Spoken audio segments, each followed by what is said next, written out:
किसी गांव में दो भाई रहते थे। बड़ा भाई अमीर था, उसके पास किसी बात की कमी नहीं थी।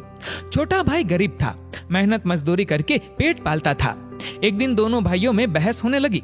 बड़े भाई ने कहा, भले का भला नहीं होता, आज की दुनिया में भले को भीख भी नहीं मिलती, इसलिए दूसरे का चाहे बुरा ही क्यों न हो, अपने भले की बात पहले सोचनी चाहिए। छोटे ने कहा, नहीं भैया, कष्ट औरों को हो, ऐसे में अपना भला कैसे हो सकता है। बड़े ने कहा, चल हम गांव में लोगों से पूछ लेते हैं, तेरी बात सही निकली तो मेरे पास जितना धन है वह सारा तेरा, और मेरी बात सही निकली तो जो तेरे पास है वह सब कुछ मेरा। छोटे ने कहा, ठीक है चलो, और दोनों गांव में निकल गए। गांव में पहुंचकर एक से पूछा, दो से पूछा, तीन से पूछा।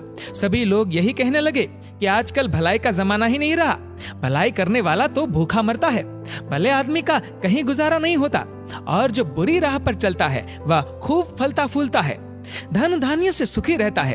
अब छोटे भाई के पास जो खेत का छोटा टुकड़ा था वह भी शर्त में हार गया। अब वह दाने दाने को मोहताज हो गया। बीवी बच्चे भूखे मरने लगे, खाने को कोई उधार भी नहीं देता था। वह अपने बड़े भाई के पास गया चावल उधार लेने के लिए।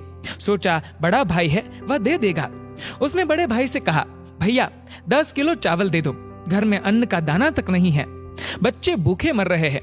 बड़े भाई ने तुरंत कहा, पैसे दे दो और जितना चाहे चावल ले जाओ। छोटे ने कहा, पैसे तो नहीं है। इस पर बड़े भाई ने कहा, तो फिर अपनी एक आंख दे दो। छोटे ने सोचा मजाक कर रहा है, चावल के बदले आंख तो नहीं लेगा। पर बड़े ने चावल के बदले एक आंख निकलवा ली और 10 किलो चावल दे दिए। ये देखकर उसके बीवी बच्चे रोने लगे, तुमने ये क्या कर दिया। थोड़े दिन तो आराम से निकले, फिर अनाज खत्म हो गया।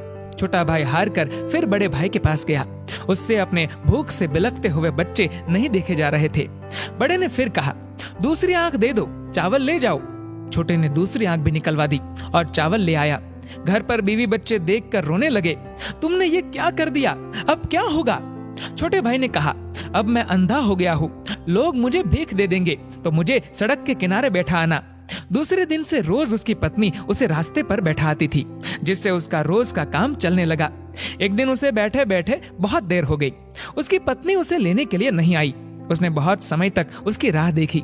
फिर जब बहुत रात हो गई तो वह अपने घर की तरफ चल दिया, पर ना दिखने के कारण वह रास्ता भटक गया। आखिर उसने सोचा, अब तो यहीं बैठकर ही रात गुजार लेता हूँ, और आगे चला तो रास्ता भूल जाऊंगा। वह एक पेड़ के नीचे बैठ गया। कुछ समय पश्चात पेड़ से आवाज आने लगी और तभी एक तूफान सा आया। दरअसल ये भूत थे। चारों में से एक उनका सरदार था। भूत बहुत खुराफाती थे। सब एक महीने भर लोगों को सताते थे और महीने में एक दिन इसी पेड़ पर सरदार सबका हिसाब किताब करता था।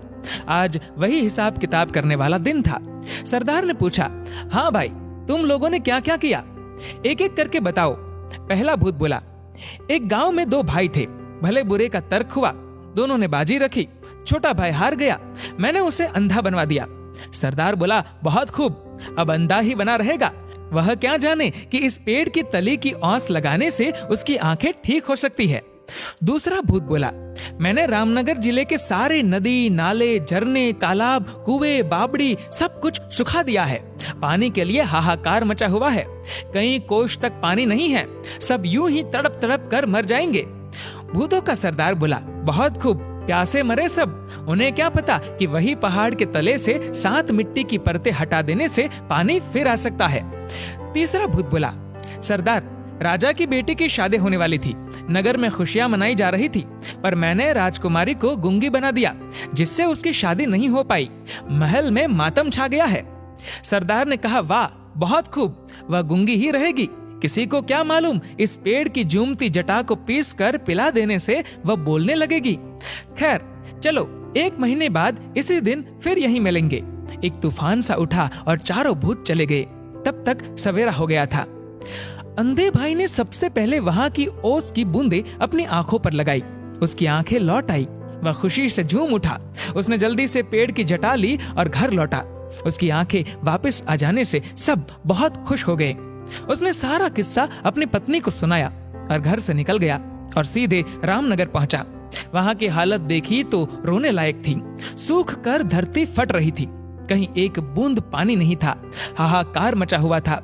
उसने पहाड़ के नीचे से मिट्टी की 7 परतें निकाली ही थी कि फिर कुएं, तालाब और झीलों में पानी ही पानी हो गया। वहां के राजा ने उसे अपार धन दिया। फिर वह राजा के महल में जा पहुंचा। जाते ही उसने कहा, महाराज, मैंने सुना है कि राजकुमारी गूंगी हो गई है, मैं उन्हें ठीक कर सकता हूँ। उसने झट से पेड़ की जटा को पीसकर राजकुमारी को पिला दिया और राजकुमारी बोलने लगी। राजा बहुत खुश हुआ। राजा ने अशर्फियों से उसकी झोली भर दी, गाड़ी घोड़ा दिया और रहने के लिए एक महल देकर परिवार के साथ यहाँ आकर रहने को कहा। छोटा भाई धन से लदा घर लौटा। उसके परिवार में खुशी की लहर दौड़ गई। बड़े भाई ने देखा कि उसकी आंखें भी आ गई और इतनी दौलत भी। वह ईर्ष्या से जलने लगा। उसने छोटे भाई से माफी मांगी और आग्रह किया कि उसे भी राज बता दे। छोटे भाई को दया आ गई। उसने सारा राज बड़े भाई को बता दिया। बड़ा भाई भी उसी जंगल में गया, उसी पेड़ तले बैठा। फिर वही तूफान आया और भूतों की आवाज आने लगी। लेखा जोखा होने लगा। भूत कहने लगे, जो किया कराया था सब पर पानी फिर गया, जरूर किसी ने अपना भेद सुन लिया। भूत जब पेड़ से उतरे तो बड़े भाई को बैठा पाया। बस फिर क्या था, झट से उसका गला घोट दिया और बड़ा भाई वहीं पर मर गया। मित्रों, कहानी थोड़ी काल्पनिक है, लेकिन इससे हमें शिक्षा मिलती है कि भला करने वाले के साथ बुरा नहीं होता। वह बुरा करने वाले के कर्मों का परिणाम देर सवेर उसके सामने आता जरूर है। मनुष्य को हमेशा संतुष्ट रहना चाहिए। जो ज्यादा लालच करता है उसका हाल बड़े भाई के समान होता है। दोस्तों, इस वीडियो को लेकर आपकी क्या राय है नीचे कमेंट करके जरूर बताएगा। और अगर आपको ये वीडियो अच्छा लगा हो तो इस वीडियो को लाइक करेगा, शेयर करेगा ज्यादा से ज्यादा लोगों तक। और ऐसे ही और भी इंस्पिरेशनल वीडियोस के लिए सब्सक्राइब करें हमारे यूट्यूब चैनल को और फेसबुक पर फॉलो करें हमारे पेज को। धन्यवाद।